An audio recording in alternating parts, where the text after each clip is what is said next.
exhilarating, it is electrifying, it is completely exhausting for all of us, but there's really nothing quite like it. If I can set the example, if I can motivate others to do it, then they're going to want to rise to the occasion. To see these people being so passionate about what they do, loving what they do, it's great for our students to see that and how, you know, that can maybe be them someday.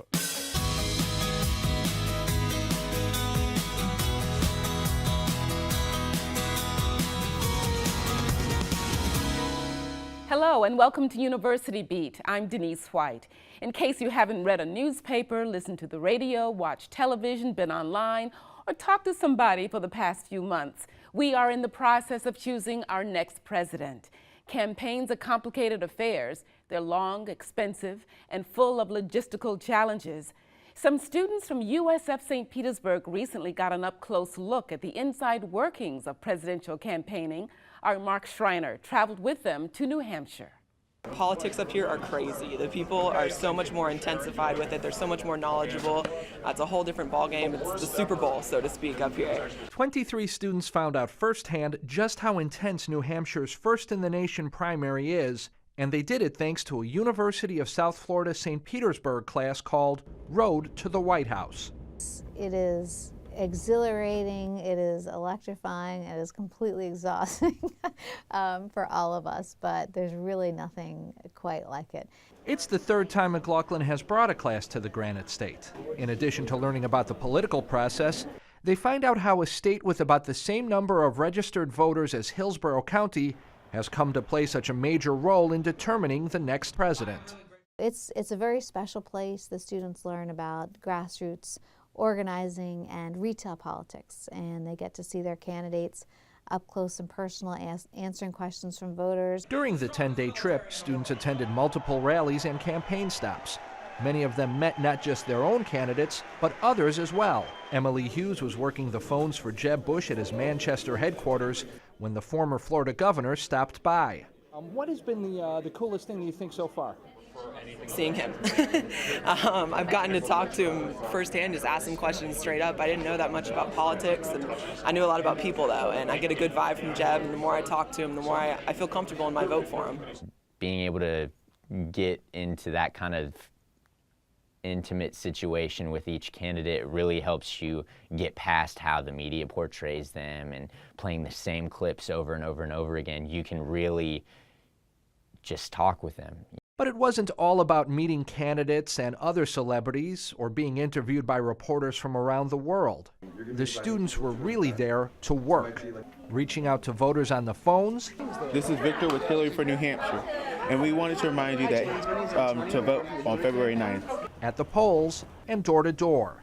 I took on the approach of like, hey, when they knock on that door, I want them to see like how excited I am for Hillary, instead of like, hey, I'm doing this campaign and I hope I can get your vote.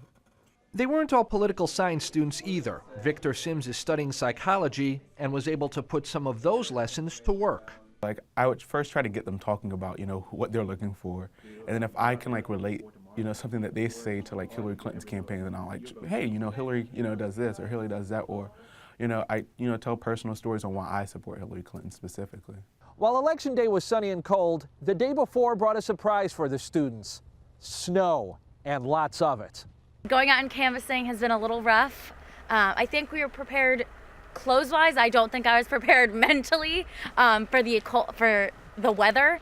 Seniors Alyssa Winston and Samantha Kendall worked for Senator Bernie Sanders. And that's part of the reason why we're out here today, just reminding people to get out and vote for Bernie, because while we are ahead, we still want to make sure that we stay ahead. For Kendall, one particular night of the trip stands out. Chris Matthews took us with him, and we sat down at a table with him and had a really awesome conversation with him. And I also met Madeleine Albright, and then that same night I got a tattoo of the state of New Hampshire because I love it so much. Many of the students are young enough that they've never voted in a presidential election before, but they say their experience has certainly moved them enough to stay involved in politics. My mom and dad will tell me all day, go out and vote, it's very important. Okay, Mom and Dad, I'm sure it is, but when you're actually involved and you're trying to get other people to get out and vote, you it sort of dawns on you how important it really is. So I am definitely glad that I was able to go on this trip. And while McCausland hopes the students continue working on their campaigns through the Florida primary, what she really wants is for them to stay civically engaged. And so ultimately, I would like to see them become involved, you know, and to be volunteers later on, to certainly to make sure they never let an election go by and not vote. I think that would be tragic. For University Beat, I'm Mark Schreiner. Primaries in New Hampshire and South Carolina and caucuses in Iowa and Nevada have been decided. The nation's political attention now focuses elsewhere, including, it turns out, right here. A rally for Republican frontrunner Donald Trump packed the USF Sun Dome earlier this month, and Trump won't be the only politician visiting Florida during the coming weeks. On March 15th, the state has one of the nation's first and largest winner-take-all primaries. On the Democratic side, 246 delegates will be at stake and 99 delegates up for grabs among the Republicans. USF political science professor Susan McManus is one of Tampa Bay's most quoted political analysts. She says Florida plays a big part, not only in picking the party nominees, but also in determining the eventual winner. Florida is the nation's premier swing state. And how do we define a swing state? Two characteristics. One is that the state almost repeatedly votes for the winning candidate ultimately. And that's been true in Florida since 1964. Only once is Florida not gone as the nation goes. And then secondly, it has demographic diversity. And there's no state whose race and ethnicity better mirrors the nation at large than Florida, particularly in the percentage of Black voters and Hispanic voters. And breaking it down further, McManus says no Florida county is more reflective of the entire state than Hillsborough County. Because it has geographical diversity, rural, urban, suburban. It has tremendous age diversity. It has racial and ethnic diversity reflective of the state's population overall. And it's very competitive in terms of party registration. All of the ingredients for what reflects Florida. So in the past, and it could change, but in the past the saying has been, as Hillsborough County goes, so goes Florida. As Florida goes, so goes the nation. We talk a lot on University Beat about the research done at USF, and it can be easy to think of research in the abstract, theoretical, and often impersonal. But for one Bay Area man, a war veteran, the work being done here is extremely personal. It has helped him stay connected to his children, his mate, and his lifestyle. Hedel Gandhi reports. Rick Cicero and his fiancée Lynn live for adventure, jumping out of planes, kayaking on the water, firing shots at the gun range. It's all part of their love for life and for each other. He is one of the most kind-hearted, generous people I know. And she motivates me in ways that no one could ever imagine. Motivation that would shape Rick's life following a devastating injury in 2011 when he was serving as a military contractor in Afghanistan. And unfortunately, at that time, I didn't realize I was straddling a pressure plate. So as I turned to get out of the position I was in, I activated the device, and it immediately blew my right leg off below the knee, caused severe damage to my left leg and my right arm. A former sergeant with special ops, Rick was now a double amputee, facing a long road to recovery. When you get out and you get the list of, well, you can't do this, you can't do that, you'll never do this again, you'll never do that again, it takes a whole lot out of you. And my goal is to prove those medical professionals wrong. To prove to them not only can I do it again, I can do it as good as most able-bodied people. That attitude made Rick the perfect candidate for the state-of-the-art prosthetic testing at the University of South Florida's Motion Lab. All right, go ahead and step on up into here. Dr. Jason Highsmith is an associate professor of physical therapy and rehabilitation at USF. He also works with the James A. Haley Veterans Hospital in Tampa, helping hundreds of amputees like Rick. I want to run today. How do we do that? And so we would get a gait belt and we would run with him up and down the hall. And he was a lot of challenge at that time to hold up, but now, as you can see, he can do it on his own. That's very characteristic of non-amputee gait, and so that is a good place to be. I try. Looking good, yeah. The running prosthetic was just the first step. Rick was also the first in the nation to test the Genium. It's the world's only microprocessor-controlled knee, which anticipates movements and then adapts. Within the first couple of months of walking around on a Genium, I was back in a bike suit and wearing dogs again. From training dogs to his own personal fitness training, Rick is so determined he created his own push-up device. When he showed it to researchers at USF, they took it to the next step and said, geez, this is a really great idea. It really looks wonderful. Can we make it better? And they built 3 variations, and the 4th variation is sitting outside the door, and it's the only one I didn't break. USF's team also created prostheses for kayaking and rock climbing.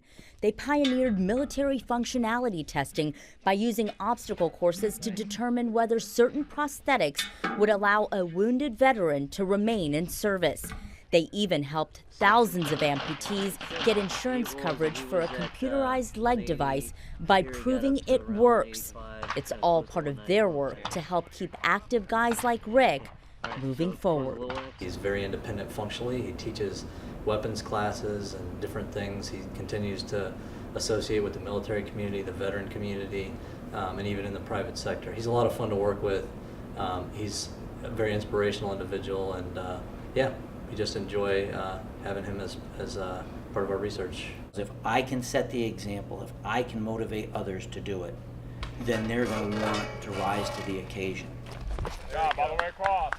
Rick's biggest motivator is his fiancée, Lynn.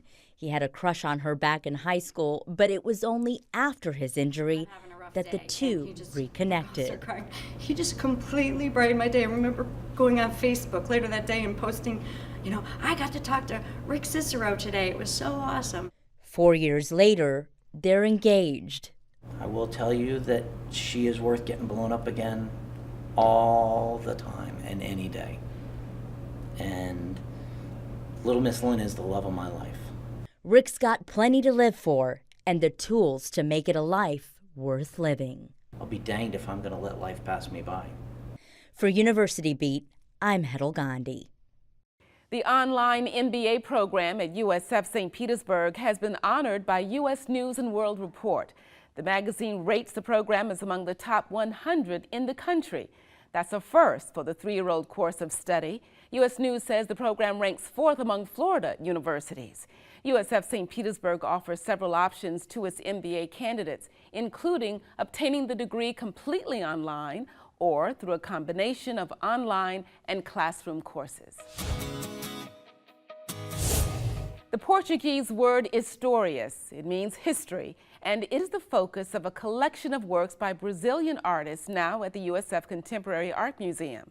The display includes photographs, paintings, textiles, and film. And in the words of curator Noel Smith, it shows a deep connection between the artists and their home. This exhibit is about the homeless. So she went to a homeless shelter in the northeast of Brazil, which is traditionally a very poor area, set up in a soup kitchen, met a lot of homeless people, invited them to sit for portraits and talk about their lives. She then asked them how they wanted to be seen by society. In other words, she's asking them, first of all, to participate in a kind of reinvention of themselves, and also to create a face that they felt would be dignified and would be accepted by society, because one of the huge problems is how badly they're treated. The lush, verdant landscape, vegetation in Brazil that invades everything, and then he's looking at the modernist architecture, which is very much a huge contrast with the vegetation.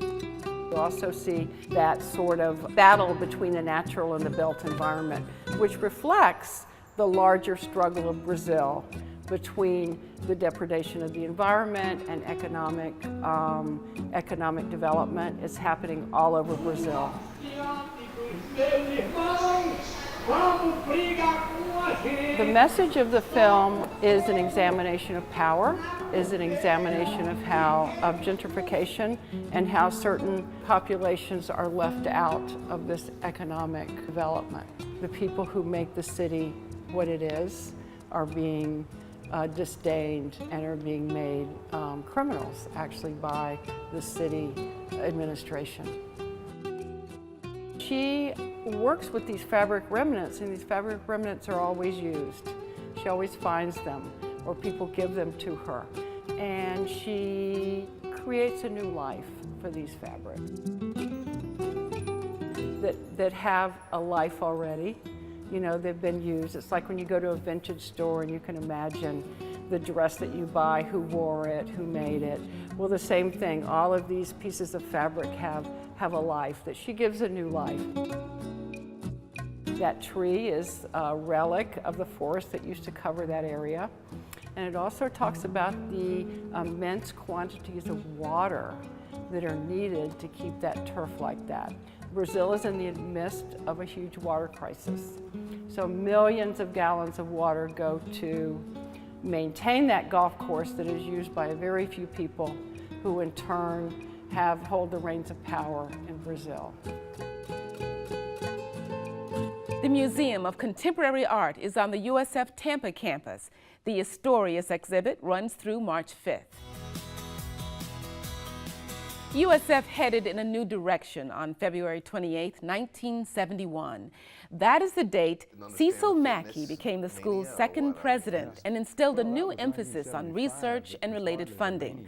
Mackey launched USF's medical school, its School of Nursing, and its first PhD program. After USF, Mackey was president at Texas Tech and Michigan State. If you had to pick a favorite memory from your college days, what would it be? Meeting new people, learning new things, maybe walking across the stage at graduation. As they do every week on University Beat, some USF grads share their thoughts about life on campus. My favorite memory is graduating both times and walking across the stage with my family and friends being there and knowing that I made them proud and everything that I was able to accomplish during my time at USF. What I liked best about going to USF was living in the dorms, and I made a lot of friends living in the dorms and all. So, and I still talk to many of those people today, so that I would say was my best memory. In my years at USF, I really enjoyed all the networking opportunities that I was given. Just the fact that internships, able to meet people, connect with people, and then really have it pay off down the road to get a full-time job and expand my horizons. You heard the one graduate mention networking. That's certainly one of the selling points of the USF Alumni Association. But don't take my word for it. Take it from Bob. Jimbo, hey, I know you came here looking for a raise and a promotion, but hey, listen, we decided to give it to Bob. Bob? Yeah. Listen, honestly, I have never seen two candidates more equally qualified, but hey, everybody loves Bob. Yeah, but I'm your favorite nephew. You still are, you? Crazy. Hey, what is that? Some kind of secret hand sign of Bob? Oh, hey, Bob! Not at all, no. Bob! Jim, say hello to your mother for me. The organization behind that message is the USF Alumni Association. Its executive director is Bill McCausland, and he joins us now. Bill, welcome to University Beat. Thank you for having me. We saw that funny video of Bob. Yes, I just love that. It's pretty good. Bob. But on a more serious note, because we know that's kind of tongue-in-cheek, but the Alumni Association does, in fact, offer important networking opportunities. It does, and that video is really playing up on the fact that bulls stay together and that fellow graduates of the university look out for each other. And so there's always that networking opportunity and always that built-in bond and camaraderie we have amongst 300,000 graduates of this great university. Well, you know, a lot of times alumni associations are always depicted as asking people for money. What's your response to that, and how do you deal with that? Well, I'd like to say we're not in the money asking business. We're really in the connecting alumni business. We want to connect alumni back to this university, something that served them well and something they have a strong attachment to. And if that means that they want to give of their time or their treasure, then that is fine. But it's not really about the money piece of it. It's about the relationship piece, about staying connected forever. And what are some of the other advantages to being in the Alumni Association? You know, it's interesting about the Alumni Association. We're not really about the benefits. I like to say it's about that emotional attachment that I mentioned earlier. I'll use it just as a simple analogy that when people sign up for AAA, they want their car towed if it breaks down. When someone gives to the American Heart Association, they don't expect something in return. They do it because it's the right reason, and they want to help eradicate cardiovascular disease. When people join the Alumni Association, they join because they want to stay connected to the university that has served them well.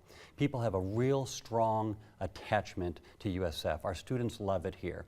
And yet they're students for 4 or 5, maybe 6 years in some cases, but the majority of their life they're going to be an alum of this university, and they're going to want to stay connected. So one of the best ways to do that is through membership in the Alumni Association. And it's not just a benefit for the university, but also for the community as well, correct? It is. It serves everyone, and this university does so much for this community and the community for the university.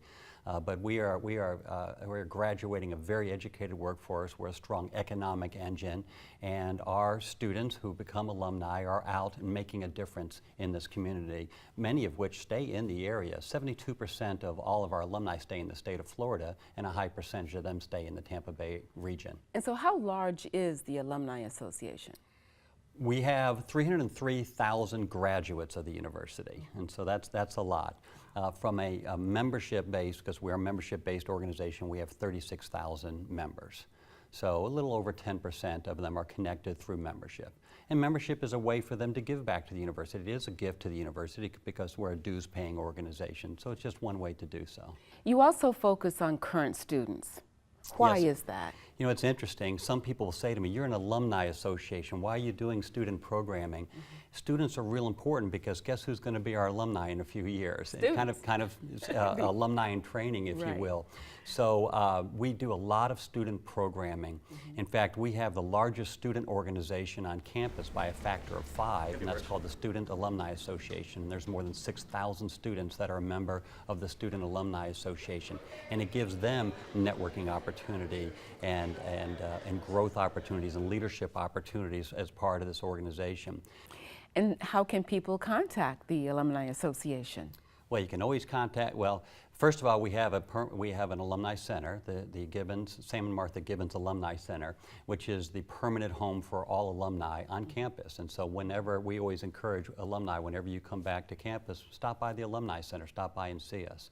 Of course, you can contact us through social media, through our website, through telephone, and however, but there's plenty of ways to reach out to us. What else would you like to see the Alumni Association do in the future going forward?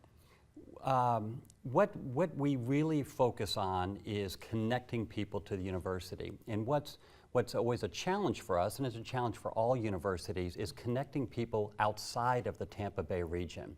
The further away you get from your university, the more difficult it is for you to connect with them because there's not events that you're attending or there's not athletic events that you're attending because distance creates a problem. So we continue to focus on activities, relevant activities for alumni outside of the region. So whether it's in Atlanta or it's down in Miami or New York or Washington, D.C., what have you, we need to have what I call relevant activities for them. Something that would say, I want to get involved, I want to attend an activity in my city, a USF-based activity. Bill McCausland, thank you so much for joining us on University Beat. You're welcome. Thanks for having me. Think of college students and food, and what usually comes to mind is something like ramen noodles or pizza delivery, hardly fine dining. But at the Culinary Innovation Lab at the Sarasota Manatee campus, fine cuisine is exactly what they're dishing out.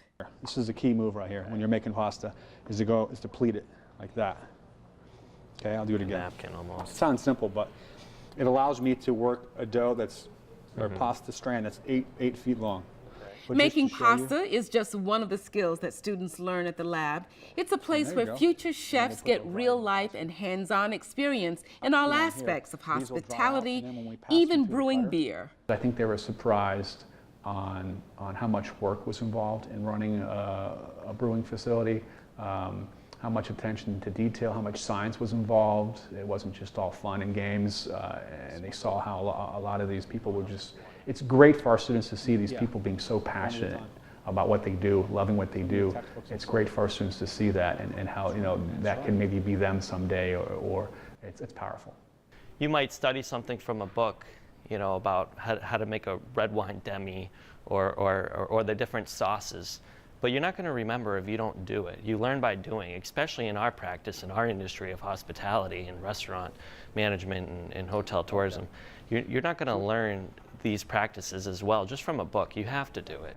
Joe Askren is a former instructor at the acclaimed Le Cordon Bleu College of Culinary Arts. He says that having hands-on experience is key for students in landing a job after graduation. University Beat is going on break. We'll be back with a new edition on March 27th. In the meantime, you can find shows you may have missed or perhaps want to watch again on YouTube and on our Facebook page by searching University Beat TV. You can also follow us on Twitter and Instagram. Our website is universitybeattv.org. And if there's a story about the University of South Florida you'd like to see us cover, let us know. Our email address is ubeat@wusf.org.